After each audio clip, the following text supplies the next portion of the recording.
because time is of the essence and we're so unsure of what's going on, I'd love to see this move forward. And the reason why is, you know, I've been talking to a lot of people, my constituents in my district, and a lot of things that are needing repair, from their pools to the gyms, their roads. I mean, you know, Hurricane Lane took a toll on Hamakua. There's so many things that we need to start taking care of. And this, again, this GET, this 0.25, because we already did the 0.25, Correct. will help us get to a place where we can have our places maintained. We don't want to end up going back to them and go, hey, by the way, we didn't raise the GT. We're going to raise your property tax, which I wouldn't want to do anyway.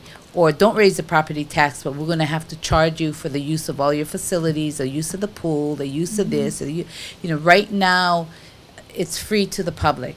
Right. Which is great, because a lot of people in the rural communities are poor. They can't send their kids up to the pool to pay to get into the pool, right? So we need to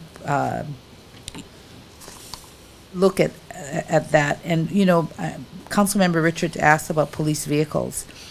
And, you know, our Corp Council said no to even when that whole thing of the extension. So we don't know. There's a possibility, right? And if there's flexibility, and we are lucky to get some flexible spending there through that, we could start working on getting police vehicles so that they can stop and work on a program for that instead of using all their personal vehicles, right?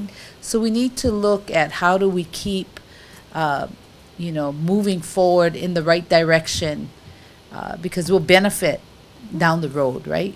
After, I think it's 2030, this thing.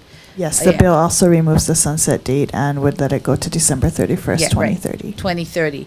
That gives us a lot of time to start planning. That's where I'd like to see an ad hoc committee formed.